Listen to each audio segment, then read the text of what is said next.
Hello friends, welcome to memory of bio. मैं हूं doctor Sumit Shukla. आज हम लोग पढ़ेंगे सामान्य ज्ञान। ल्यूसेंट के सामान्य ज्ञान बुक में जो जीव विज्ञान वाला पोर्शन है हम लोग उसको कवर करेंगे। आप किसी भी गवर्नमेंट एग्जाम की तैयारी कर रहे हो, ल्यूसेंट सामान्य ज्ञान बुक तो पढ़ना अनिवार्य होता ही है। यह एक बेसिक होता है किसी भी गवर्नमेंट के एग्जाम की तैयारी करने के लिए। सो हम इस सीरीज में पूरा जीव विज्ञान कवर करेंगे। आप लास्ट तक बने रहिएगा। मैं जीव विज्ञान के हर एक टॉपिक को आपको क्लियर कर दूंगा, आपको याद करा दूंगा, ये मेरा प्रॉमिस है। सो स्टार्ट करते हैं वीडियो को बिना देर किए हुए। तो आप लोग पूरा पार्ट देखिएगा, आपको सब कुछ समझ में आ जाएगा। जीव विज्ञान, जैसे हमारा टॉपिक है जीव विज्ञान, तो जीव विज्ञान का मतलब होता है विज्ञान की वह शाखा जिसके अंतर्गत हम जीवधारियों का अध्ययन करते हैं। वह जीवधारी जंतु भी हो सकता है, वनस्पति भी हो सकता है, बस उनके स्टडी को हम लोग बोलते हैं जीव विज्ञान। सबसे पहले बात आता है जीव विज्ञान का नाम कौन दिया, मतलब बायोलॉजी का नाम कौन दिया, या बायोलॉजी का मतलब क्या होता है। देखिए, बायोलॉजी में बायो का मतलब होता है लाइफ, मतलब जीवन। लॉजी का मतलब होता है अध्ययन करना, तो जीवन के अध्ययन को ही हम लोग बायोलॉजी बोलते हैं। इसका नाम सबसे पहले लेमार्क ने दिया था। सबसे पहले इसका नाम लेमार्क और ट्रेविरेनस नाम के दो साइंटिस्ट ने मिलकर के इसका नाम दिया था। आई होप आपको यह याद हो जाएगा। लेमार्क और ट्रेविरेनस काफी इंपॉर्टेंट है, याद करके रखिएगा। उसके बाद देखिए कुछ शाखाएं दी हुई हैं जिसको हम लोग लास्ट में कवर करेंगे। जो याद करने वाले पार्ट है उसको लास्ट में देखेंगे। तो हम देखते हैं सबसे पहले एक साइंटिस्ट के बारे में, अरस्तु के बारे में। काफी इंपॉर्टेंट साइंटिस्ट है। लेमार्क एक आ चुके हैं, अब अरस्तु। अरस्तु ने क्या किया था, इनको बुलाया था father of biology. Father of biology मतलब जीव विज्ञान के फादर, जीव विज्ञान के जनक। फिर फादर ऑफ जूलॉजी, दोनों इनके ऊपर है टैग। जूलॉजी और बायोलॉजी दोनों के फादर हैं, लेकिन बॉटनी के नहीं है। मतलब फादर ऑफ वनस्पति ये नहीं है। फादर ऑफ वनस्पति थियोफ्रेस्टस है, जो इनके ही शिष्य थे। थियोफ्रेस्टस भी इनके ही शिष्य थे। तो ये अरस्तु के बारे में हो गया। उसके बाद हम देखते हैं जीवधारियों का वर्गीकरण। वर्गीकरण मतलब होता है, सिंपल सी भाषा में बात करें तो अरेंजमेंट। मतलब हमें अरेंज करना है जितने भी जंतु हैं। देखिए बहुत सारे धरती पे जंतु हैं, उनको हम एक बार में सबको अलग अलग पढ़ नहीं सकते। अब सोचिए मुझे प्रकाश संश्लेषण पढ़ना है, तो मैं हर एक पौधे, हर एक जंतु के पास जाकर थोड़ी चेक करूंगा प्रकाश संश्लेषण करता है या नहीं करता है। लेकिन अगर ये ग्रुप बना रहेगा कि एक पौधों का ग्रुप है, एक जानवरों का ग्रुप है, तो जानवर तो प्रकाश संश्लेषण करेंगे नहीं। तो जो जो पौधे हैं सभी प्रकाश संश्लेषण कर रहे होंगे, तो जो पौधों का ग्रुप बनेगा तभी समझ में आएगा ना। इसीलिए वर्गीकरण किया गया। सबसे पहले वर्गीकरण करने वाले थे हमारे अरस्तु ही, जो मतलब फादर है जूलॉजी एंड बायोलॉजी। तो अरस्तु ने क्या किया था, सबसे पहले कि जीवों को अलग किया था, पौधों को अलग किया था। हालांकि कोई उन्होंने स्पेसिफाई नहीं किया था कि कुछ बनाया नहीं था, बस उन्होंने बोला कि जीवों का समूह है यह जंतु का समूह है, यह वनस्पति का समूह है। लेकिन इनसे चालाक थे कौन, लिनियस। उन्होंने क्या किया, अपने बुक में, बुक का नाम था सिस्टमा नेचुरई। अपने बुक में सिस्टमा नेचुरई में इसी सिस्टम को लेते हुए उन्होंने जीवधारियों को दो जगतों में डिवाइड कर दिया। जगत वर्ड इंपॉर्टेंट है। जगत मतलब एक अलग ग्रुप बना दिया। क्या बनाया, जगत को किंगडम भी बोलते हैं। उन्होंने बनाया पादप जगत और जंतु जगत। दो जगत बना दिया, क्या क्या, पादप जगत और जंतु जगत। देखिए उसी को हम आज भी फॉलो करते हैं, हम लोग आज भी उसी को पढ़ते हैं। मतलब ये मॉडर्न भी फॉलो किया जाता है। और वर्गीकरण को इंग्लिश में बोलते हैं टैक्सोनॉमी। तो हम लोग अभी फॉलो कर रहे हैं, इसलिए हम लोग बोलते हैं कि फादर ऑफ मॉडर्न टैक्सोनॉमी कौन है, तो वह है लीनियस। लीनियस आधुनिक वर्गीकरण का पिता कहा जाता है। कौन, लीनियस, क्योंकि उन्होंने बताया था एनिमल किंगडम और प्लांट किंगडम के बारे में, पादप जगत और जंतु जगत के बारे में बताया था। उसके बाद देखते हैं एक विटेकर का क्लासिफिकेशन है। मतलब विटेकर नाम का साइंटिस्ट ने, जैसे लीनियस ने दो बनाया ना, पादप जगत जंतु जगत, पांच जगत का निर्माण किया। वो भी अभी माना फॉलो किया जाता है। पांच जगत बनाया। मोनेरा सबसे पहला कौन था, मोनेरा। फिर था प्रोटिस्टा, फिर प्लांटाई। देखिए सीक्वेंस ऐसे बोल सकते हैं, मोनेरा, प्रोटिस्टा, फंगी, फिर प्लांटी, एनिमलिया। ऐसे Monera, protista, fungi, Plantae, Animalia. तो स्टार्ट करते हैं पढ़ना। सबसे पहले मोनेरा। तो जितने भी प्रोकैरियोटिक जानवर थे, मतलब जीव थे, प्रोकैरियोटिक जीव थे, उनको मोनेरा में रख दिया गया। प्रोकैरियोटिक क्या होता है हम लोग डिस्कस करेंगे अच्छे से। जितने भी प्रोकैरियोटिक थे उनको मोनेरा में रख दिया। इसका एग्जांपल आपसे पूछ सकता है, साइनोबैक्टीरिया, आर्कीबैक्टीरिया, इसमें जीवाणु भी थे। तो ये हो गया हमारा मोनेरा के बारे में। फिर बात करते हैं प्रोटिस्टा के बारे में। तो प्रोटिस्टा देखिए यूकैरियोटिक था, लेकिन अभी उतना डेवलप नहीं हुआ था। तो इसमें जो ऑर्गेनिज्म थे वो मल्टी सेलुलर नहीं थे। तो मतलब यूनिसेलुलर थे, मतलब एक कोशिकीय थे। तो एक कोशिकीय और यूकैरियोटिक को प्रोटिस्टा में रख दिया गया। इसमें इंपॉर्टेंट है येगलिना। येगलिना मतलब, येगलिना एक ऐसा ऑर्गेनिज्म है, एक वो भी प्रोटिस्टा में आता है। वह क्या है कि प्लांट और जंतु मतलब पादप और जंतु के बीच का एक लिंक है। तो ये चीज याद करना है आपको, पादप या जंतु के बीच स्थित जेगलिना इसी जगत में है। किस जगत में? प्रोटिस्टा में है। अब बात करते हैं अपना भोजन कैसे बनाते हैं। तो जो प्रोटिस्टा होते हैं वह सनलाइट के प्रेजेंस में तो प्रकाश संश्लेषण करते हैं, लेकिन जब सनलाइट का अभाव होता है तो वह साधारणतः जिस तरह से दूसरे ऊपर फूड पे डिपेंड रहते हैं, मतलब खुद फूड नहीं बनाते हैं। तो आई होप आपको समझ में आ गया होगा, इतर पोषित होते हैं। ये हो गया प्रोटिस्टा के बारे में। उसके बाद हम बात करते हैं फंगी के बारे में। पहले फंगी कवर करूंगा फिर प्लांटी। तो फंगी में यूकैरियोटिक भी आते हैं और ये भी मल्टी सेलुलर भी होते हैं, लेकिन ये परपोषित होते हैं और यह मेनली अवशोषण करते हैं। मेनली अवशोषण करते हैं, ये भी इतर पोषी होते हैं, मतलब ये भी इतर पोषी होते हैं और यह अवशोषण करते हैं। इनके सेल वॉल मतलब कोशिका भित्ति में काइटिन नाम का जटिल शर्करा का बना होता है। कोशिका भित्ति काइटिन नाम के जटिल शर्करा से बना होता है। ये इंपॉर्टेंट है। काइटिन प्रेजेंट होता है कहाँ? फंगी कवक, कवक के कोशिका भित्ति में काइटिन होता है। फिर पढ़ते हैं हम पादप के बारे में। तो पादप रंगीन होता है, बहुकोशिकीय है। देखिए पादप उतना डिफिकल्ट नहीं है क्योंकि ये अभी भी प्रेजेंट है काफी मात्रा में। प्रेजेंट तो सभी हैं लेकिन ये विजुअलाइज दिखा जाता है। यहाँ से क्वेश्चन कम आते हैं। तो ये हो गया प्रकाश संश्लेषण करता है पादप, बस छोटा सा बात है। अब बात करते हैं जंतु के बारे में। तो जंतु बहुकोशिकीय होते ही है। इसका भोजन जो होता है, जंतु समभोजी होते हैं। जंतु समभोजी मतलब हम लोग खाना को खाते हैं फिर उसके अंदर पेट मतलब खाना बॉडी के अंदर पाचन करते हैं। ऐसा नहीं बाहर पाचन करके फिर अंदर लें, खाना खा के फिर अंदर पाचन करेंगे, इसलिए हम बोलते हैं इसे जंतु समभोजी। ये होते हैं हमारे यूकैरियोटिक। इसके अंतर्गत मेटाजुआ भी आते हैं, हाइड्रा भी आते हैं। अभी सब लोग हम लोग डिटेल में पढ़ेंगे जंतु के बारे में, एनिमल के बारे में। ये तो बस एक स्टार्टिंग का इंट्रोडक्शन पार्ट है। आई होप आपको समझ में आ गया होगा। अब हम लोग जैसे देखिए, ऐसा नहीं है ना कि हम लोग जो कॉमन वर्ड यूज करते हैं वो हर जगह करें। जैसे मान लीजिए हम लोग अभी अपने यहाँ पे हैं तो हमें आम बोलते हैं, मैंगो को आम बोलते हैं। लेकिन जब मान लीजिए दूसरे देश पहुंच गए, अमेरिका चाइना कहीं पहुंच गए, तो वहाँ दूसरा नाम होगा। लेकिन साइंटिस्टों के केस में ऐसा नहीं हो सकता ना कि हम लोग रिसर्च करने जा रहे हैं और दूसरे नाम से सब कुछ बुलाएं। तो इसलिए सब चीज़ों को एक कॉमन नेम दिया गया जो पूरा यूनिवर्स पूरा अर्थ फॉलो करे, जितने भी इंसान है जहाँ भी देश है सब लोग फॉलो करें। तो उसके लिए एक नियम बनाया गया। वो नियम बनाने वाला कौन था? लीनियस थे। लीनियस ने एक सिस्टम बनाया कि हम नाम कैसे देना है, उसको बोलते हैं द्विनाम पद्धति। उन्होंने क्या किया कि सबसे पहले आपको किसी भी ऑर्गेनिज्म का, किसी भी जीव का नाम देना है तो आपको सबसे पहले उसका वंश का नाम लिखना है, फिर उसके जाति का नाम लिखना है। सबसे पहले क्या लिखना है? वंश का नाम, फिर जाति का नाम। याद कैसे करेंगे? हम लोग जाति का नाम सबसे लास्ट में लिखते ही हैं। जैसे मेरा नाम है डॉक्टर सुमित शुक्ला, तो मैं सबसे पहले लास्ट में शुक्ला ही लिखता हूँ। उसके बाद पहले जो भी लिखना लिखना, जाति तो लास्ट में ही आएगा। इसलिए जो वंश होता है वंश को पहले लिखना है, जाति को लास्ट में लिखना है। फिर जिस साइंटिस्ट ने उसकी डिस्कवरी की थी उसका नाम लिखना है। जैसे कि मैजीफेरा इंडिका, तो मैजीफेरा वंश हो गया, इंडिका जाति हो गया। लिनियस ने डिस्कवर किया था तो साइंटिस्ट का नाम लिन, LINN शॉर्ट फॉर्म में लिखते हैं लिन। देखिए जो मैजीफेरा इंडिका है यह लैटिन वर्ड का होना चाहिए, मतलब नाम जनरली लैटिन या ग्रीक में ही होने चाहिए।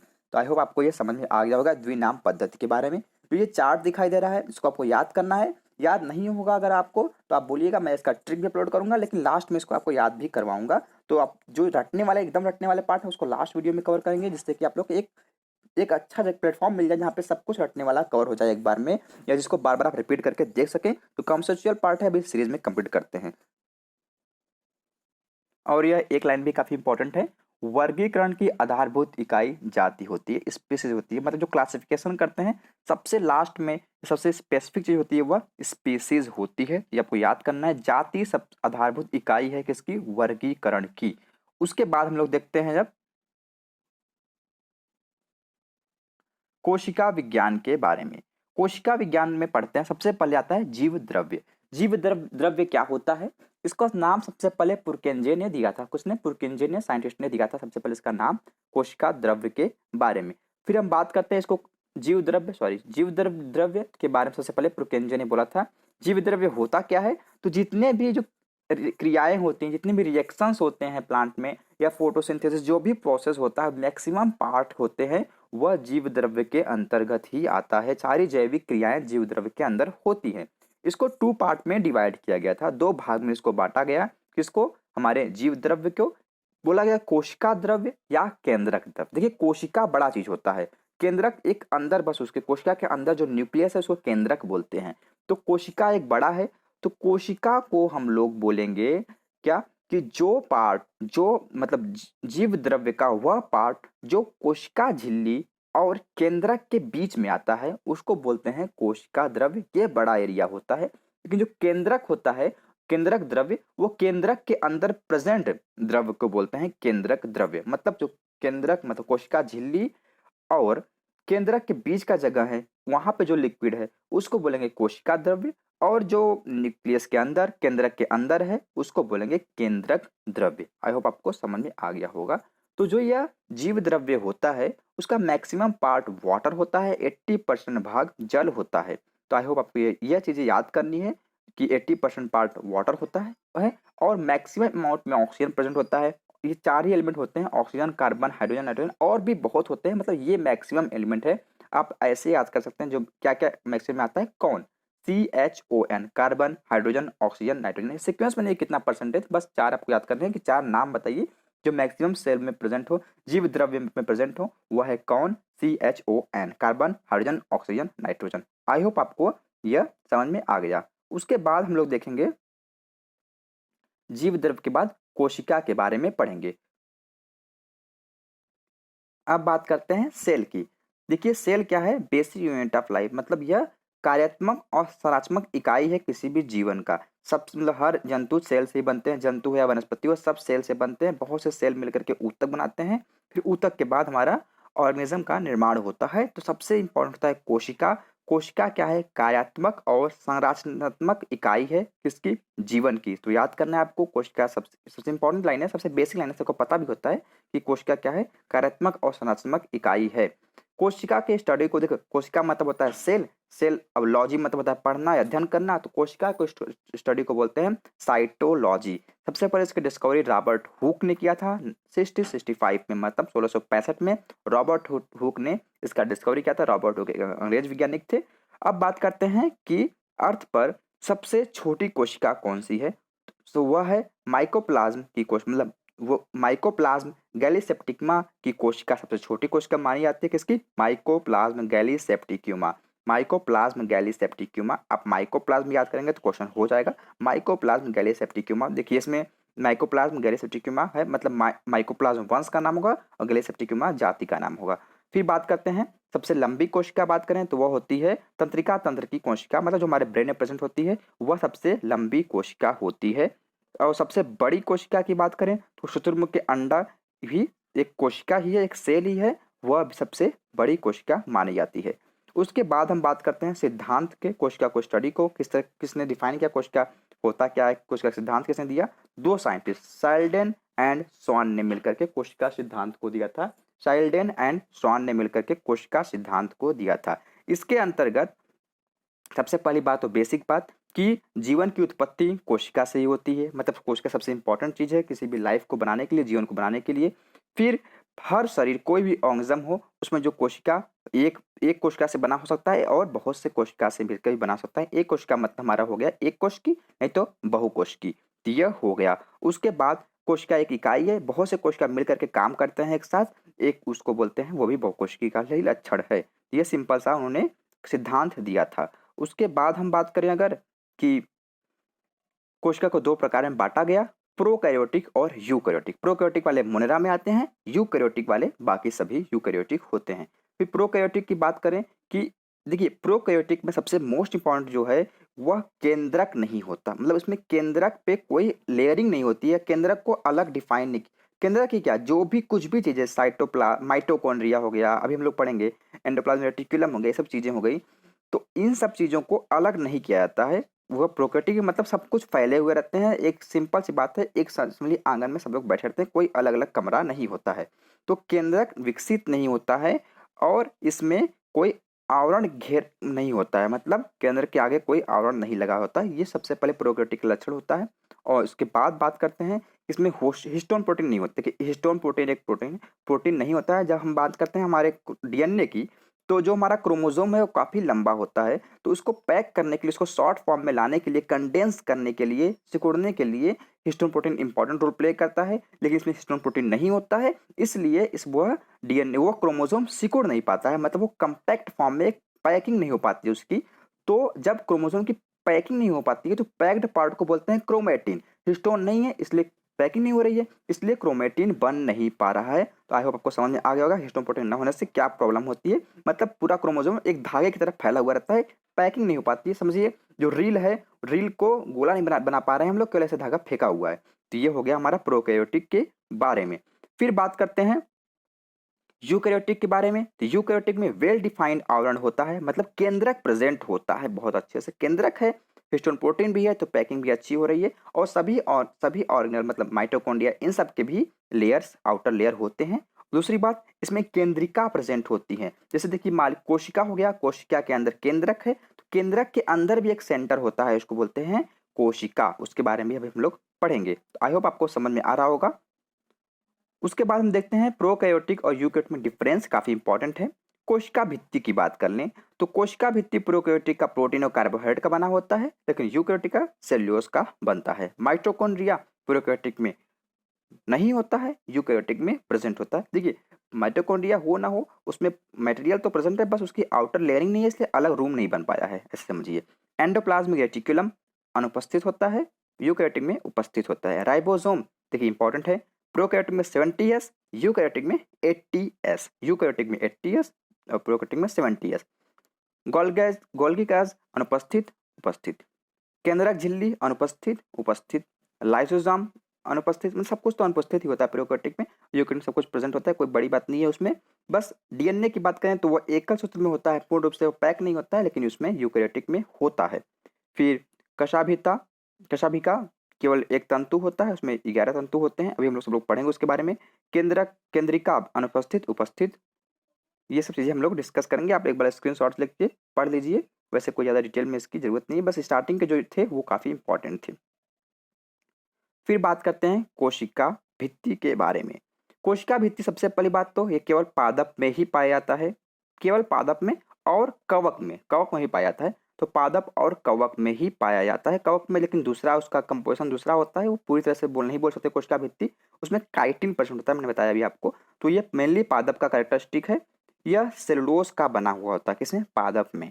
और यह सेल को, कोशिका को एक निश्चित आकार, मतलब समझिए ना कि तालाब की बाउंड्री क्यों बनाते हैं, तालाब को हम लास्ट में बाउंड्री क्यों बनाते हैं, क्योंकि उसको आकार मिल सके। तो उसे समझिए कि हमारा ये कोशिका एक तालाब है, उसके आगे बाउंड्री है, इसको कोशिका भित्ति बोलते हैं।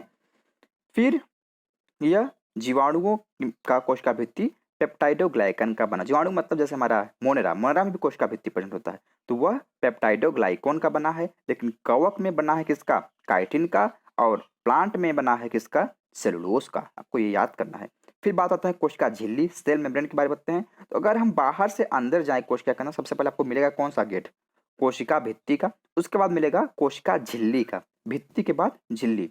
यह क्या होता है, यह अर्धपारगम्य झिल्ली होता है। मतलब अर्धपारगम्य झिल्ली मतलब यह सभी चीजों को अंदर नहीं जाने देगा, जो जरूरत है वो डिफाइन करता है, क्या जा सकता है क्या नहीं सकता। मतलब यह पूरी तरह से छूट नहीं देता जाने का, पूरी तरह से रोकता भी नहीं है, जैसा जरूरत होता है, जैसा मॉलिक्यूल का साइज होता है उस तरह से अंदर बाहर करने का अलाउ करता है, कि बाहर से अंदर मतलब हमारे जीव द्रव्य में कोई चीज जा सकता है या नहीं जा सकता, इसी का काम होता है। मतलब यह अर्धपारगम्य झिल्ली होती है। तो ये चीज आपको समझनी है, बस इतना ही है यह इसके बारे में, कोशिका झिल्ली के बारे में। अब हम तारक काय के बारे में पढ़ेंगे।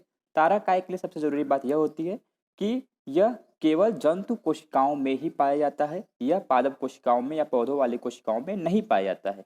इसकी खोज बोबरी ने की थी। इसका काम तब आता है जब समसूत्री विभाजन होता है, मतलब समसूत्री विभाजन में यह गुणसूत्रों को एक दूसरे ध्रुव पर ले जाने में हेल्प करते हैं। हम लोग अभी जब पढ़ेंगे विभाजन को, समसूत्री विभाजन को, तो वहां पे इसको अच्छे से समझेंगे। बस अभी आप इतना जान जाइए कि यह जंतु कोशिकाओं में ही प्रेजेंट होता है, पादप कोशिकाओं में नहीं प्रेजेंट होता है, और इसकी खोज बोबरी ने की थी। उसके बाद हम देखते हैं अपना अंतःप्रद्रव्य जालिका के बारे में। जो अंतःप्रद्रव्य जालिका होता है, इसका मेन काम होता है वसा और प्रोटीन को बनाना, जो कि बहुत से झिल्लियों को बनाने में प्रयोग किए जाते हैं। मतलब झिल्लियों के निर्माण में जो वसा प्रोटीन प्रयोग में आते हैं वह वसा प्रोटीन अंतःप्रद्रव्य जालिका द्वारा ही बनाए जाते हैं। झिल्लियां अर्थात हमारा कोशिका झिल्ली हो गया, केंद्रक झिल्ली हो गया आदि के निर्माण में जिस वसा और प्रोटीन का प्रयोग होता है वह अंतःप्रद्रव्य जालिका में ही बनाए जाते हैं। जो अंतःप्रद्रव्य जालिका होती है वह केंद्रक, एक ओर से केंद्रक के पास होती है और उसका दूसरा सिरा कोशिका कला से संबंध रखता है। और कहीं कहीं छोटे छोटे इस अंतःप्रद्रव्य जालिका में छोटे छोटे कणिकाएं होती हैं जिसको हम लोग राइबोसोम बोलते हैं। मतलब राइबोसोम भी प्रोटीन बनाने में हेल्प करता है। अब हम पढ़ते हैं राइबोसोम के बारे में। तो जो राइबोसोम होता है उसका सबसे बड़ा डिस्कवरी की बात करें तो रॉबिन्स एंड ब्राउन ने 1953 में 1953 ईस्वी में पादप कोशिका में तथा जी.ई. पैलाडे ने इसे जंतु कोशिका में देखा। मतलब रॉबिन्स ब्राउन और जी.ई. पैलाडे ने इसको देखा सबसे पहले, इसमें रॉबिन्स ब्राउन ने पादप में देखा और जी.ई. पैलाडे ने इसको जंतु कोशिका में देखा। रॉबर्ट ने लेकिन इसका नामकरण कौन दिया? रॉबर्ट ने किया इसका नामकरण क्या? राइबोसोम। यह देखिए राइबोन्यूक्लिक एसिड का बना हुआ होता है और प्रोटीन का जो राइबोन्यूक्लिक एसिड से बना होता है यह राइबोन्यूक्लिक एसिड केंद्रिका द्वारा संश्रित केंद्रिका द्वारा बनाया जाता है। केंद्रिका इसको बनाती है क्या? राइबोन्यूक्लिक एसिड को, और इस राइबोन्यूक्लिक एसिड से राइबोसोम बना होता है और यह राइबोसोम प्रोटीन बनाने में हेल्प करता है। यह प्रोटीन संश्लेषण के लिए उपयुक्त स्थान प्रदान करती है अर्थात यह प्रोटीन का उत्पादन स्थल है और यह प्रोटीन बनाता है इसलिए इसको प्रोटीन की फैक्ट्री भी कहा जाता है।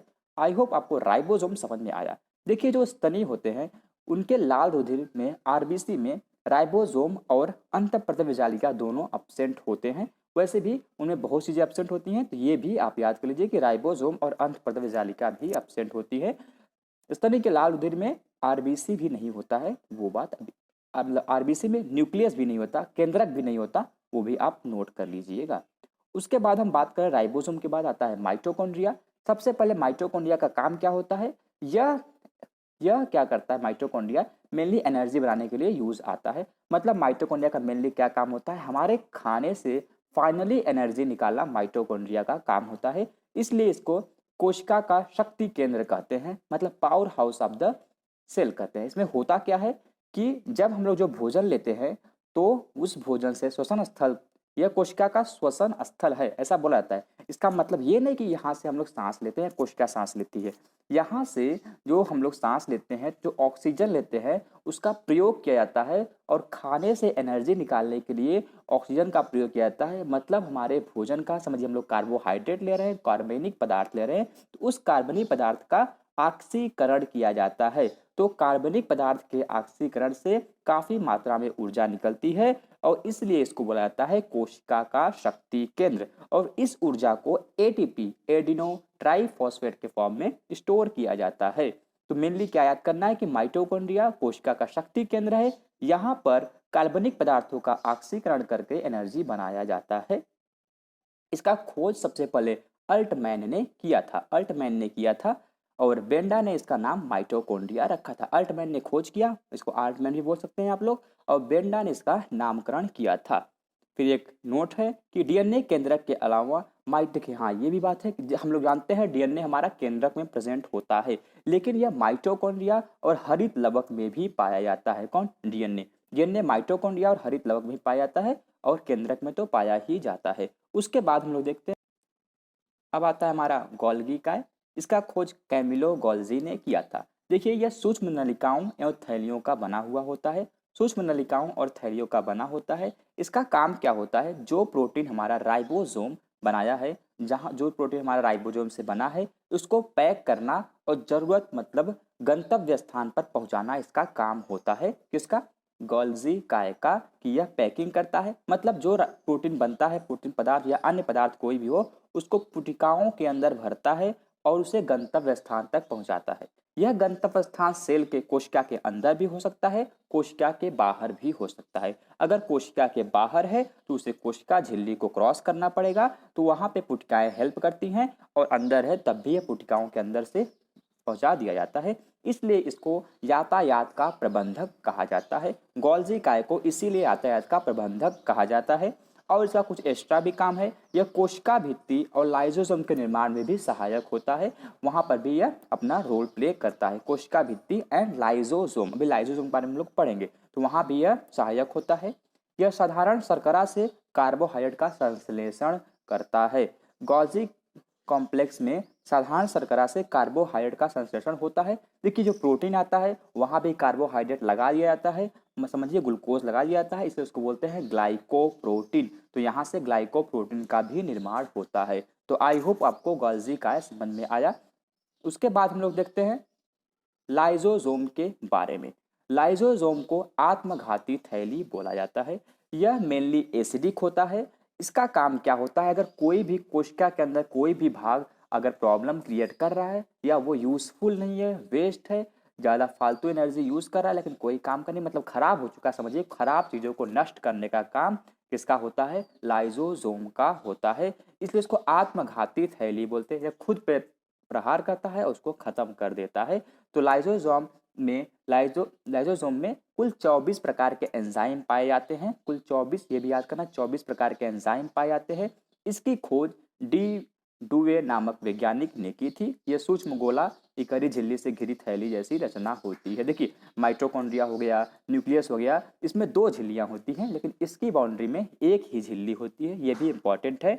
इसका सबसे प्रमुख कार्य बाहरी पदार्थों का भक्षण व पाचन करना होता है। मैंने अभी बताया कि आत्मघाती थैली है, मतलब खुद को नष्ट करती है कुछ पार्ट को, तो खुद के साथ साथ इसका वो भी काम होता है कि कोई बाहर से कुछ ऐसा चीज आ रहा है जो हानिकारक हो सकता है या भोजन के लिए भी आ रहा है, तब भी यह उसमें हेल्प करती है उसको खत्म करने में। इसके पास बहुत से एंजाइम होते हैं, 24 प्रकार के एंजाइम होते हैं, इसलिए इसको वहाँ पे इसका यूज होता है कि सब चीज़ों को, जैसे कार्बोहाइड्रेट को, किसी भी चीज़ को वह डिसॉल्व कर सकती है, या बाहर से कोई पैथोजन ही आ रहा है तो उसको भी यह खत्म कर सकती है।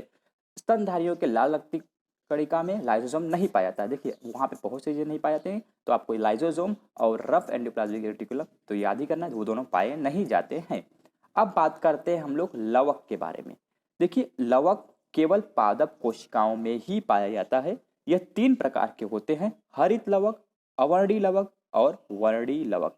हरित लवक नाम से मालूम चल रहा है कि यह हरा रंग देता होगा पौधों को, तो पत्तियों का रंग हरा होता है, इसी की वजह से हरित लवक में, क्योंकि यह हरा रंग का होता है क्योंकि इसके अंदर एक हरे रंग का पदार्थ पर्णहरित होता है, इसको क्लोरोफिल बोलते हैं सिंपल भाषा में।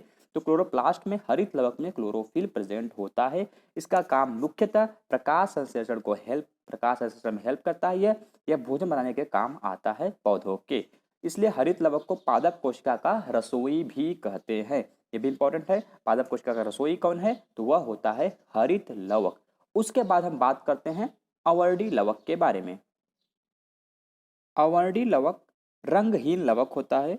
यह पौधे के उस पार्ट में पाया जाता है जहां सूर्य का प्रकाश नहीं होता है, या जो पार्ट सूर्य के प्रकाश से वंचित रहते हैं, जैसे कि जड़, भूमिगत तने आदि। यह इसका काम क्या होता है, यह भोजन पदार्थों को संग्रह करने वाला लवक है, मतलब स्टोर करके रखता है भोजन के पदार्थों का। अवर्णी लवक के बारे में यह हो गया। अब बात करते हैं वर्णी लवक। वर्णी लवक देखिए रंगीन होते हैं लेकिन इनका कलर हरा नहीं होता, ये लाल, पीले, नारंगी रंग के होते हैं। यह पौधों के उस भाग में पाए जाते हैं जैसे कि फूल, मतलब पुष्प, फल भित्ति, बीज आदि में यह पाए जाते हैं। वर्णी लवक के कुछ एक उदाहरण हैं, जैसे टमाटर में लाइकोपीन नाम का वर्णी लवक पाया जाता है, वर्णी लवक, और गाजर में कैरोटीन, और चुकंदर में विटामिन। ये आपको याद करना है। देखिए आप सोच रहे होंगे कुछ पत्तियों का रंग हरा नहीं होता है, तो उनका वजह क्या है, तो पत्तियों का रंग पीला उनमें कैरोटीन के निर्माण के कारण होता है। आप याद कर लीजिए, कैरोटीन की वजह से, जो कि कैरोटीन एक तरह से वर्णी लवक ही है, उसके वजह से कई पत्तियां पीले रंग की भी हो जाती है। तो ये आपको याद करके रखना है। उसके बाद आता है हमारा, अब बात आता है रसधानी का। तो यह कोशिका का निर्जीव रचना है। देखिए यह मेनली पादप कोशिकाओं में ही पाया जाता है। जंतु कोशिका में यह अनुपस्थित होता है, या होगा तो बहुत छोटा छोटा होगा। लेकिन पादप कोशिकाओं में जो रसधानी होती है वह कम से कम 90% भाग को कवर करती है। रसधानी 90% भाग को कवर करती है हमारे केंद्र द्रव्य का। तो यह होता है हमारे पादप कोशिका में मेनली पाया जाता है। यह निर्जीव रचना है, इसमें तरल पदार्थ भरे हुए होते हैं। तो यह हो गया हमारा रसधानी के बारे में। अब हम लोग केंद्रक के बारे में पढ़ेंगे। देखिए, केंद्रक कोशिका के अंदर एक प्रमुख अंग होता है जो बाकी इसको बोलते हैं प्रबंधक। मतलब वह सेल में क्या क्या करना है, प्रोटीन कब बनाना है, क्या करना है, सभी काम जो मेंटेन करता हो, जो रेगुलेट करता हो, या जो उस सबको देख रहा है क्या कब करना है, कितने चीजें चाहिए, मतलब सबका हेड सेल में जो भी होता है सब न्यूक्लियस में सब केंद्रक की वजह से ही होता है। इस चीज को बोलते हैं प्रबंधक ऑफ द कोशिका, मतलब कोशिका का प्रबंधक। अब इसके बारे में हम लोग पढ़ेंगे। जो केंद्रक के अंदर जो लिक्विड होता है, जो द्रव्य होता है, उसको बोलते हैं केंद्रक द्रव्य, या जो जगह होता है उसके अंदर एक धागे नुमा पदार्थ होता है, धागे नुमा जाल की तरह पदार्थ होता है जिसको हम लोग बोलते हैं क्रोमेटिन। क्रोमेटिन क्या होता है? धागे नुमा पदार्थ है। मतलब यह क्या होता है? मेनली यह डीएनए और प्रोटीन का बना हुआ होता है। मतलब डीएनए जो होता है वो सबसे पहले डीएनए जो होता है, डीएनए और प्रोटीन होता है, वो धागे नुमा की तरह फैले हुए रहते हैं। कहाँ पर? हमारे कोशिका द्रव्य के अंदर। लेकिन क्या होता है? ये बने होते हैं किसके? डीएनए, डीऑक्सी राइबोन्यूक्लिक एसिड और प्रोटीन के मिलकर के बने होते हैं। अब होता क्या है, ये जो क्रोमेटिन होते हैं उनको सिकुड़ा जाता है और एक मतलब एक ठोस या एक छोटे पार्ट, जैसे प्रोटीन बहुत बड़ा जाल है तो उसको मोड़ मोड़ के एक छोटा सा थ्रेड का रूप दिया जाता है, जिसको बोलते हैं गुणसूत्र, जिसको बोलते हैं गुणसूत्र। तो मैं बताता हूँ आपको। तो जनरली केंद्रक द्रव्य में क्रोमेटिन इस तरह से थ्रेड के फॉर्म में रहता है, लेकिन यह बाद में कंडेंस कर दिया जाता है तो वह कुछ इस तरह से सिकुड़ जाता है। उसको सिकोड़ करके गुणसूत्र बना देते हैं, इसको हम लोग इंग्लिश में क्रोमोसोम बोलते हैं। मतलब ये हमारा जो हो गया गुणसूत्र हो गया। देखिए, पहले धागे की तरह था, अब इसको एक ठोस के फॉर्म में सिकोड़ करके मोटे व छोटे धागे रूप में संगठित कर दिया जाता है, इसको गुणसूत्र बोलते हैं। और देखिए, ये इस तरह से कुछ जुड़े हुए होते हैं आपस में। जहाँ पे ये जुड़ते हैं उसको बोलते हैं हम लोग केंद्रक। देखिए, केंद्रक तो हमारा न्यूक्लियस हो गया, इसको सेंटोमियर बोलते हैं। क्या बोलते हैं? सेंटोमियर। आई होप आपको यह समझ में आया होगा। अभी मैं स्टार्ट करता हूँ फिर। तो यह गुणसूत्र का नंबर हर जीवधारी में अलग अलग होता है। मानव में जैसे 23 जोड़े पाए जाते हैं, चिंपैंजी में 24 जोड़ा पाया जाता है, बंदर में 21 जोड़ा पाया जाता है। तो चीज आपको याद करनी है। आई होप आपको समझ में आ गया होगा गुणसूत्र होता क्या है। उसके बाद हम बात करते हैं, दोनों जुड़े हुए होते हैं किससे? सेंटोमियर से। फिर हम बात करते हैं, देखिए ये जो गुणसूत्र है ये हमारा डीएनए है। मैंने आपको बताया आपके बारे में, डीएनए और प्रोटीन का बना हुआ है। तो इसी में होता है हमारा जीन। देखिए, कुछ कुछ पार्ट को जीन बोलते हैं, जो जो पार्ट प्रोटीन बनाया उसको जीन बोलते हैं। तो ये जीन हमारे आनुवंशिक कैरेक्टरिस्टिक को, हमारे आनुवंशिक गुणों को एक जनरेशन से दूसरे जनरेशन में पास करने के लिए रिस्पॉन्सिबल होता है। मतलब पीढ़ी दर पीढ़ी यह हस्तांतरित होता है। मतलब इस समय का गुणसूत्र दूसरे जनरेशन में, दूसरे पीढ़ी में जाएगा और वह वहां वही काम करेगा। तो इसको बोलते हैं वंशागति का वाहक कहा जाता है। मतलब यह जो मेनली होते हैं ना, जैसे बोलते हैं ये चीज जेनेटिक कैरेक्टरिस्टिक है। मतलब क्या? जीन से आ रहा है, फैमिली दर फैमिली, पीढ़ी दर पीढ़ी आता हुआ जा रहा है। ये रिस्पॉन्सिबल इसी वजह से होता है, किसके? गुणसूत्र के कारण होता है, क्योंकि गुणसूत्र ट्रांसफर होते हैं एक पीढ़ी से दूसरी पीढ़ी में। तो आई होप आपको ये समझ में आ गया होगा। केंद्रक में गुणसूत्रों के अलावा न्यूक्लियोलस होता है, मतलब केंद्रिका होता है। केंद्रिका देखिए क्या करता है, जैसे हमने बताया था आपको स्टार्टिंग में कि राइबोसोम जो है वो आरएनए से बनता है। तो राइबोसोम के लिए आरएनए का सिंथेसिस केंद्रिका ही करती है। केंद्रिका आरएनए बनाती है, किसके लिए? राइबोसोम के लिए। राइबोसोम बनाता है प्रोटीन और राइबोसोम को चाहिए आरएनए, वो बनाती है हमारी केंद्रिका। तो आई होप आपको यह समझ में आ गया होगा, ज़्यादा कुछ नहीं है। फिर बात करते हैं डीएनए और आरएनए की संरचना। डीएनए मतलब होता है डीऑक्सी राइबोन्यूक्लिक एसिड और आरएनए मतलब होता है राइबोन्यूक्लिक एसिड। तो डीएनए देखिए केंद्रक में होता है, लेकिन माइटोकॉन्ड्रिया में भी और हरित लवक दोनों में भी मिलता है। माइटोकॉन्ड्रिया, हरित लवक और केंद्रक में होता है। डीएनए बना किससे होता है? डीएनए बनता है हमारा न्यूक्लियोटाइड से। मतलब न्यूक्लियोटाइड, बहुत से न्यूक्लियोटाइड जुड़ के डीएनए का निर्माण करते हैं। मतलब बहुत से न्यूक्लियोटाइड से बनता है हमारा डीएनए। और न्यूक्लियोटाइड बना होता है न्यूक्लियोसाइड प्लस फॉस्फेट से। Nucleoside plus phosphate. और जो न्यूक्लियोसाइड है वह क्षार से और शर्करा से, मतलब शुगर से और क्षार से मिलकर के बनता है क्या? हमारा न्यूक्लियोसाइड। अब इनके बारे में पढ़ते हैं, क्षार और शुगर क्या होते हैं। तो जो क्षार होता है वह चार, डीएनए में 4 तरह के क्षार पाए जा सकते हैं। इसका नाम आपको याद करना है। एडेनिन ए से होता है, guanine G, thymine T and cytosine C. ये 4 तरह के नाम होते हैं, adenine, guanine, thymine and cytosine. तो देखिए, हर न्यूक्लियोटाइड में, मतलब हर डीएनए में ये 4 तरह के होते हैं। यह सीक्वेंस कुछ भी हो सकता है, डिपेंड करता है कौन सा ऑर्गेनिज्म है, अलग अलग सीक्वेंस पाए जाएंगे। और देखिए, अक्सर जब देखिए हमें पता है ना कि हमारा जो डीएनए है डबल हेलिक्स है, अभी बताएंगे आपको कि डीएनए को डबल हेलिक्स मॉडल दिया गया था। मतलब यह डीएनए जो है दो थ्रेड, दो धागा एक साथ हमेशा रहते हैं। देखिए डायग्राम में मैंने बनाया था दो धागे को, तो दो धागे हमेशा एक साथ रहते हैं और ये दो धागे आपस में जुड़े भी रहते हैं। जैसे मान लीजिए एक में चारों चार बेस, मैंने बोला चार बेस प्रेजेंट है, कौन कौन से, AGTC। दूसरे में भी चार बेस प्रेजेंट रहेंगे, बहुत से, मतलब ये दोनों बेस जो है ना वो कंप्लीमेंट्री रूप में प्रेजेंट होते हैं, मतलब एक दूसरे के उल्टा ही होते हैं। ए हमेशा टी से बाइंड करता है, मतलब एडेनिन हमेशा थाइमिन से बाइंड करता है, गॉर्डिन हमेशा साइटोसिन से बाइंड करता है। तो मान लीजिए पहले धागे में ए प्रेजेंट है तो उसी जगह पर दूसरे धागे में क्या प्रेजेंट रहेगा, टी प्रेजेंट रहेगा, क्योंकि उन दोनों को आपस में बाइंड करना है। ए और टी डबल बॉन्ड से बाइंड करते हैं, लेकिन जी और सी ट्रिपल बॉन्ड से बाइंड करते हैं। और यह इंपॉर्टेंट है, डबल हेलिक्स मॉडल दिया किसने था, तो डबल हेलिक्स मॉडल दिया था जेडी वॉटसन एंड क्रिक ने। जेडी वॉटसन एंड क्रिक ने, इन्हें नोबेल प्राइज भी दिया गया था। जेडी वॉटसन एंड क्रिक ने दिया था डबल हेलिक्स मॉडल। अब बात करते हैं डीएनए का काम क्या है। डीएनए आनुवंशिक क्रियाओं के संचालन करता है, मतलब जो भी चीजें हमें ट्रांसफर होनी प्रोजनी से प्रोजनी, ये तो ट्रांसफर वाला काम अलग हो गया, लेकिन डीएनए से प्रोटीन बनता है। अगर जीन नहीं होगा, जीन से प्रोटीन बनता है तभी तो ट्रांसफर होता है क्या, कोई भी कैरेक्टरिस्टिक शो करने के लिए प्रोटीन या एंजाइम ही रिस्पॉन्सिबल होते हैं। जैसे हाइट की बात करें तो हाइट का प्रोटीन, जब हाइट का हार्मोन्स, हार्मोन क्या है, प्रोटीन ही है।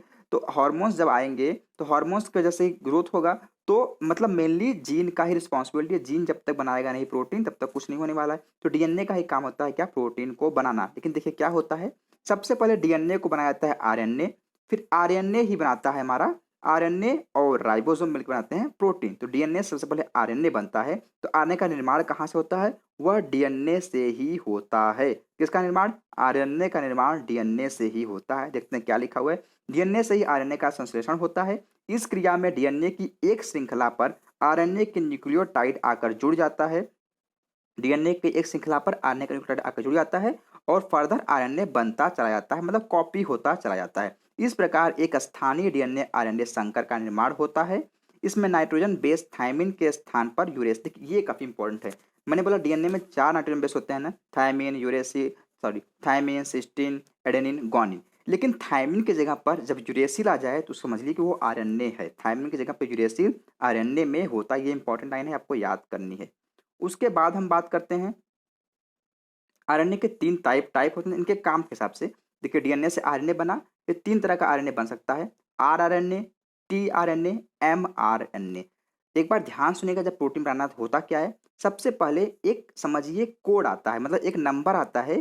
देखिए हमें पता है प्रोटीन अमीनो एसिड से बनता है, तो हर प्रोटीन का अलग अलग अमीनो एसिड होता है, अलग अलग सीक्वेंस होता है। तो कौन सा अमीनो एसिड रहेगा ये बताने का काम होता है आरएनए का ही। उस आरएनए को बोलते हैं एमआरएनए, मतलब मैसेंजर आरएनए, जो मैसेज दे। तो अमीनो एसिड को बुलाने का मैसेज कि कौन सा अमीनो एसिड आए, ये मैसेज देता है जो, उसको बोलते हैं एमआरएनए। अब अमीनो एसिड को लाएगा कौन, उसको बोलते हैं ट्रांसफर आरएनए, बोलते हैं टीआरएनए। जो अमीनो एसिड को लेकर आए उसको बोलते हैं टीआरएनए, जो बुलाए उसको बोलते हैं एमआरएनए, और जो अमीनो एसिड से फाइनली प्रोटीन बनाए उसको बोलते हैं आरआरएनए। आई होप आपको समझ में आ गया होगा, आप पढ़ भी सकते हैं। आरएनए ये राइबोसोम पर लगे रहते हैं और प्रोटीन संश्लेषण की सहायता करते हैं। टीआरएनए यह प्रोटीन संश्लेषण के लिए में विभिन्न प्रकार के अमीनो अम्ल का राइबोसोम पर लाते हैं जहां प्रोटीन बनता है। उसके बाद एमआरएनए यह केंद्रक के बाहर विभिन्न आदेश लेकर अमीनो अम्लों को चुनने में मदद करता है। यह हो गया एमआरएनए। उसके बाद डीएनए आरएनए में डिफरेंस देखें तो डीएनए में डीऑक्सीराइबो होता है और आरएनए में राइबोस होता है, सिंपल सी बात। फिर डीएनए में थाइमिन होता है और उसमें यूरेसिल होता है। फिर दूसरी बात, डीएनए केवल केंद्रक में पाया जाता है, मुख्यतः केंद्रक में, फिर माइटोकॉन्ड्रिया और हरित उसमें लोग में पाया जाता है, वो बात अलग है। लेकिन आरएनए केंद्रक के साथ साथ कोशिका द्रव्य में भी पाया जाता है, ये भी इंपॉर्टेंट है। फिर बात करते हैं पादप कोशिका और जंतु कोशिका में क्या अंतर है, सिंपल सी बात है। देखिए मैंने अभी सबको समराइज करते हैं। जो पादप कोशिका है उसमें कोशिका भित्ति होता है, लेकिन जंतु कोशिका में कोशिका भित्ति नहीं होती है। पादप कोशिका में लवक पाया जाता है, जंतु कोशिका में नहीं पाया जाता है। पादप कोशिका में तारक काय होता है और जंतु कोशिका में वो भी नहीं होता है, मैंने आपको बताया था। फिर पादप कोशिका में वैक्यूल्स या रिक्ति बड़ी होती है, बल्कि जंतु कोशिका में छोटी होती है तो एब्सेंट होती है। और पादप कोशिका का आकार लगभग आयताकार होता है, लेकिन जंतु कोशिका का आकार लगभग वृत्ताकार होता है। ये सब चीजें डिफरेंस हो गई। अब हम बात करते हैं सेल डिवीजन के बारे में। तो देखिए सेल डिवीजन जो है, अब आता है कोशिका विभाजन। इसको ध्यान से समझिएगा, यह थोड़ा कठिन टॉपिक है, लेकिन मैं वादा करता हूँ आपको सब कुछ समझ में आ जाएगा। मैं डायग्राम्स का भी यूज़ करूंगा, इसको पेन से मार्कर से अच्छे से आपको समझाऊंगा। सो प्लीज़ आप फोकस रहिए वीडियो को, काफ़ी इंपॉर्टेंट लेक्चर है ये, ध्यान दीजिएगा कोशिका विभाजन के बारे में। इसका सबसे पहले सर्वप्रथम इसको देखने वाले विरचाऊ थे, और इसके 3 प्रकार के होते हैं ये। एक होता है असूत्री विभाजन, एक होता है समसूत्री विभाजन, एक होता है अर्धसूत्री विभाजन। देखिए सूत्री मतलब गुणसूत्र, गुणसूत्र को हम लोग जानते हैं। तो अगर किसी विभाजन में गुणसूत्र के संख्या के साथ मतलब कोई भी विभाजन नहीं हो रहा है, गुणसूत्रों का विभाजन नहीं हो रहा है, उसको असूत्री विभाजन बोलेंगे। लेकिन समसूत्री विभाजन क्या होता है, जिसमें गुणसूत्र विभाजित हो रहे हैं लेकिन सेम नंबर मिल रहा है। मान लीजिए हमारे अंदर, देखिए हमारे अंदर 46 गुणसूत्र होते हैं, तो विभाजन के बाद जो डॉटर कोशिका बनती है उसमें भी 46 होंगे। विभाजन के बाद जो डॉटर कोशिका बनती है, जो 2 संतति बनेंगे, उसमें भी 46 गुणसूत्र होंगे दोनों में। तो वहां पे कोई बदलाव नहीं होता है, उसको बोलते हैं समसूत्री विभाजन। और जिसमें सूत्र आधे हो जाए, गुणसूत्र आधे हो जाए, उसको बोलते हैं अर्धसूत्री विभाजन। देखते हैं हम लोग असूत्री विभाजन। यह विभाजन अविकसित कोशिकाओं में होता है, जैसे कि जीवाणु, नीलहरित, शैवाल, यीस्ट, अमीबा तथा प्रोटोजोआ। समसूत्री विभाजन की बात करें तो समसूत्री विभाजन की प्रक्रिया को देखिए, समसूत्री वाला जंतु कोशिकाओं में सबसे पहले जर्मनी के जीव वैज्ञानिक वाल्थर फ्लेमिंग ने देखा। यह हिस्ट्री पॉइंट हो गया। अब बात करते हैं यह प्रेजेंट कहाँ होता है, तो यह कायिक कोशिकाओं में उपस्थित होता है। कायिक कोशिका क्या होती है, वह कोशिका जो दूसरे पीढ़ी में ट्रांसफर नहीं होती है। जैसे कि बात करें हमारे हाथ की कोशिका, हमारे पैर की कोशिका, तो इसमें कोई पीढ़ी में पीढ़ी ट्रांसफर नहीं होगी, तो इस कोशिका को कायिक कोशिका बोला जाता है। इसमें समसूत्री विभाजन होता है। उसके बाद हम देखते हैं समसूत्री विभाजन कैसे होता है। तो जो समसूत्री विभाजन है उसको हम लोग अध्ययन करने के लिए 5 चरणों में बांटते हैं। पहला चरण अंतरावस्था, दूसरा पूर्वावस्था, तीसरा मध्यवावस्था, चौथा पश्चावस्था, पांचवा अंत्यावस्था। देखिए इन सब में क्या होता है कि उसका डिफरेंट डिफरेंट प्रोसेस होते हैं। किसी में गुणसूत्र डिवाइड होते हैं, किसी में सेल का न्यूक्लियस बढ़ता है, किसी में प्रोटीन सिंथेसिस होती है। तो उसमें आपको ज़्यादा डिटेल में जाने की ज़रूरत नहीं है। हम बात करते हैं कि इस विभाजन, देखिए इस विभाजन के फलस्वरूप जो 2 संतति बनते हैं उसके गुणसूत्रों में कोई बदलाव नहीं होता है। मतलब जनक कोशिका के गुणसूत्र और संतति के गुणसूत्र नंबर में बराबर होते हैं। तो उसके बाद हम लोग देखते हैं अर्धसूत्री विभाजन। अर्धसूत्री विभाजन में क्या होता है, जो जनक कोशिका होती है उसके जो गुणसूत्र के नंबर होते हैं वह मतलब वह संतति कोशिका के दुगुना होते हैं। मतलब संतति कोशिका में गुणसूत्र के नंबर आधे होते हैं। ऐसा क्यों होता है, देखिए मैं आपको समझाता हूँ। मान लीजिए एक मदर है, एक फादर है। मदर में 46 गुणसूत्र है, फादर में भी 46 गुणसूत्र है। अब जो बच्चा होगा उस बच्चे में 46 होना चाहिए, क्योंकि वो भी इंसान ही होगा, उसमें भी 46 होना चाहिए। अगर मान लीजिए मदर से 46 गुणसूत्र आ जाते हैं और फादर से 46 गुणसूत्र आ जाते हैं, तो टोटल हो जाएगा 92 गुणसूत्र बच्चे में। लेकिन होना तो 46 ही चाहिए था, इसीलिए मदर के गुणसूत्र भी आधे लिए जाएंगे और फादर के आधा लिया जाएगा। मतलब 23 ही लिया जाएगा, जिससे कि बच्चे में 46 आए। इसलिए यह विभाजन, अर्धसूत्री विभाजन, केवल जनन कोशिकाओं में ही पाया जाता है। अर्धसूत्री विभाजन केवल जनन कोशिकाओं में ही पाया जाता है। सबसे पहले इसकी खोज की बात करें तो सर्वप्रथम इसकी खोज वेजमैन ने किया था, तथा सबसे पहले इसका डिटेल स्टडी, विस्तृत अध्ययन स्ट्रासबर्गर ने किया था।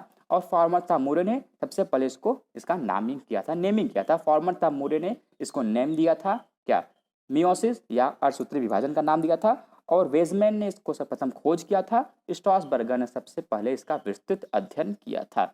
जो यह अर्धसूत्री कोशिका विभाजन होता है, इसको 2 भाग में बांटा गया, अर्धसूत्री 1, अर्धसूत्री 2। अब इसको हम लोग समझेंगे। अर्धसूत्री 1 और अर्धसूत्री 2 में 2 भागों में बांटा गया। फिर जब हम बात करते हैं इसकी, जो अर्धसूत्री 1 होता है इसमें गुणसूत्रों की संख्या आधा हो जाती है, इसलिए इसको न्यूनकारी विभाजन भी बोलते हैं। अर्धसूत्री प्रथम विभाजन की 4 अवस्थाएं होती हैं, प्रोफेज 1, मेटाफेज 1, एनाफेज 1 और टीलोफेज 1। प्रोफेज 1 देखिए सबसे बड़ा होता है, इसके अंदर भी 5 आती हैं, लिपोटिन, जाइगोटिन, पैकिटिन, डिप्लोटिन, डाइकेनेसिस। आप इसको ऐसे याद कर सकते हैं, लालू जाए पाकिस्तान दीपिका देखने, लालू जाए पाकिस्तान दीपिका देखने। लिप्टोटिन, जाइगोटिन, पैकिटिन, डिप्लोटिन, डाइकिनेसिस। अब इसको हम लोग आगे इस प्रोसेस को अच्छे से समझने के लिए डायग्राम्स का यूज करेंगे। सो देखते हैं। तो सबसे पहले हम लोग लेप्टोटिन के बारे में समझते हैं। आप अपने ल्यूसेंट के सामान्य ज्ञान बुक को अपने साथ रख सकते हैं समझने के लिए। मैं यहाँ पे केवल डायग्राम शो कर रहा हूँ, लेकिन आपको सब कुछ समझ में आ जाएगा। उसकी देखिए स्टार्ट करते हैं। जो लेप्टोटिन प्रोसेस होता है उसके अंदर जो गुणसूत्र होते हैं वो पतले धागों की भांति आपस में उलझे हुए रहते हैं, कुछ क्लियर नहीं होता है, इसलिए इन्हें क्रोमीनेमेटा कहते हैं, क्रोमोनेमेटा कहते हैं। ये पतले धागों की तरह दिखाई पड़ते हैं। गुणसूत्र की संख्या द्विगुणित होती है। देखिए इस तरह से जो गुणसूत्र होते हैं उसमें 2 क्रोमेटिड होती है, इसलिए इसको द्विगुणित बोलते हैं। 2 दिखाई दे रहा होगा, 2 लिंब दिखाई दे रहे होंगे आपको, तो गुणसूत्र द्विगुणित होती है। देखिए कुल मान लीजिए मैं इंसान की बात कर रहा हूँ तो 23 पेयर होंगे हमारे पास, तो मैंने 23 दिखाया है। उसके बाद हमारा जो प्रोसेस आता है उसको हम लोग बोलते हैं जाइगोटिन। जाइगोटिन में क्या होता है, जो समजात गुणसूत्र होते हैं। सबसे पहले समझते हैं समजात गुणसूत्र क्या होते हैं। तो मैं बात करता हूँ, मान लीजिए गुणसूत्र नंबर पहला, तो देखिए पेयर होते हैं ना, तो पहला 2 होंगे, 1 2, तो गुणसूत्र नंबर पहला जो है वो 2 होंगे, एक मदर से आया होगा, एक फादर से आया होगा। पेयर में होते हैं 23 पेयर होता है, 23 जोड़े होते हैं, तो हर एक 2 होगा, तो गुणसूत्र नंबर पहला भी 2 होगा, तो ये आपस में समजात हो गए। तो जो समजात है, एक माता से आता है एक पिता से आता है, वह एक तरह लाइन में इस तरह से हो जाते हैं। किसमें, जाइगोटिन फेज में, जाइगोटिन अवस्था में यह इस तरह से हो जाते हैं।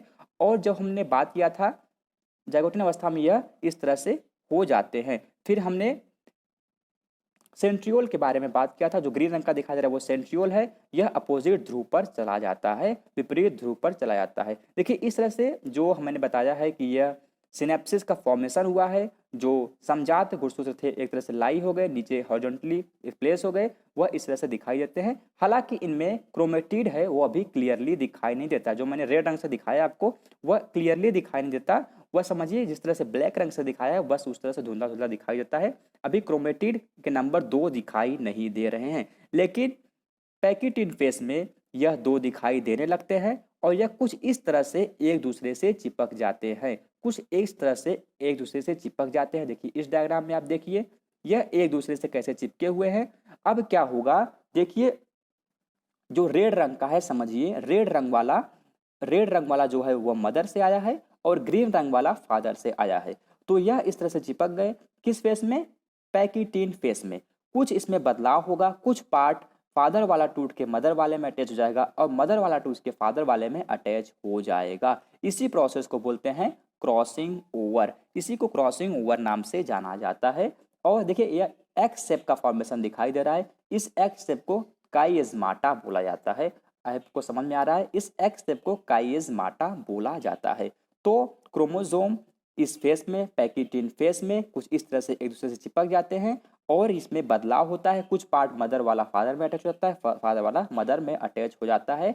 लेकिन जो डिप्लोटिन फेस आता है, डिप्लोटिन अवस्था आती है, उसमें सेंट्रियोल से कुछ धागे निकलते हैं। देखिए जो धागे दिखाई दे रहे हैं आपको सेंट्रियोल से निकले हुए, वह इनके सेंटोमियर से अटैच होकर के इनको 2 अपोजिट ध्रुवों की तरफ खींच कर ले जाते हैं। मतलब अब इनकी दूरियां बढ़ गई, अब ये अलग अलग हो गए, लेकिन इनमें बदलाव आ गया। कुछ मदर वाले में फादर वाला अटैच हो गया पार्ट और कुछ फादर वाला गुणसूत्र मदर वाले में अटैच हो गया।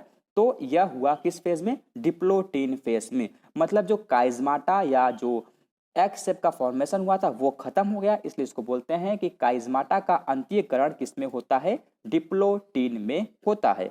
उसके बाद डाइकिनेसिस होता है। डाइकिनेसिस में क्या होता है कि ये देखिए अभी तक क्रोमोसोम ही बढ़ रहे थे, अब पूरा सेल बढ़ जाता है, 2 सेल बन जाते हैं। जैसे 23 पेयर 23 जोड़े थे, तो अब एक में केवल 23 बचा, अब जोड़ा नहीं बचा, 23 बचे। तो डाइकिनेसिस में 2 सेल बन गए, 2 कोशिका बन गई, 2 संतति बन गई और दोनों में अलग अलग मतलब 23 गुणसूत्र बचे। उसके बाद हमारा चलता है कौन सा प्रोसेस, जिसको बोलते हैं हम लोग अर्धसूत्री 2, मतलब अर्धसूत्री पार्ट 2 चलता है, द्वितीय विभाजन चलता है। उसमें क्या होता है, सिंपल वह रहता है, वह समसूत्र की तरह फिर से वो डिवाइड हो जाते हैं 2 फेस में कुछ इस तरह से। अब हमारे पास मतलब 1 से 4 कोशिका बन गई और सब के अंदर 23 गुणसूत्र है और यह गुणसूत्र अब द्विगुणी नहीं है, इसमें केवल एक एक क्रोमेटिड मटेरियल है। तो आई होप आपको समझ में आया। फिर से हम अपने नोट्स को देखते हैं। अब हम लोग समसूत्री और अर्धसूत्री विभाजन में अंतर देखेंगे क्या अंतर होता है। हम लोग सब कुछ डिस्कस कर चुके हैं, बस एक समराइज कर रहे हैं। देखिए मैंने बताया था जो समसूत्री विभाजन है वह कायिक कोशिका में होता है, लेकिन जो अर्धसूत्री विभाजन है वह जनन कोशिकाओं में पाया जाता है। जो समसूत्री होती है वह शॉर्ट टाइम होता है, जल्दी होता है, लेकिन अर्धसूत्री विभाजन में अधिक समय लगता है। जो समसूत्री विभाजन होती है उसमें एक कोशिका से दो कोशिका बनती है, लेकिन अर्धसूत्री में दो भाग होते हैं, अर्धसूत्री 1 और अर्धसूत्री 2। अर्धसूत्री 1 वाले में अर्धसूत्री पहले पार्ट में क्या होता है, 1 से 2 बनती है, लेकिन दूसरी पार्ट में हर 1 से 2 बनती है, तो लास्ट में कुल 4 कोशिकाएं बन जाती हैं। फिर बात करें जो संतति कोशिका होती है समसूत्री में, तो उसमें आनुवंशिक विविधता नहीं पाई जाती है क्योंकि वहां पे क्रॉसिंग ओवर नहीं होता है। लेकिन जो संतति कोशिकाएं होती हैं अर्धसूत्री की, वहां पर आनुवंशिक विविधताएं पाई जाती हैं क्योंकि क्रॉसिंग ओवर होता है। मैंने डायग्राम्स में दिखाया कि मदर का के गुणसूत्र का कुछ भाग फादर के गुणसूत्र के भाग से मिल जा रहा था और फादर में कुछ मदर का गुणसूत्र मिल जा रहा था, तो वहां पे आनुवंशिक विविधताएं पाई जाती हैं। अब समसूत्री में क्रॉसिंग ओवर नहीं होता है, अर्धसूत्री में क्रॉसिंग ओवर होता है। जो समसूत्री का प्रोफेज फेज होता है वह बहुत छोटा होता है, लेकिन अर्धसूत्री का प्रोफेज फेज होता है वह काफी बड़ा होता है। तो आई होप आपको क्रॉसिंग ओवर कोशिका विभाजन समझ में आया। अगर आपको कोई डाउट रहता है तो आप प्लीज कमेंट सेक्शन में पूछिए, आपको तुरंत रिप्लाई मिल जाएगा।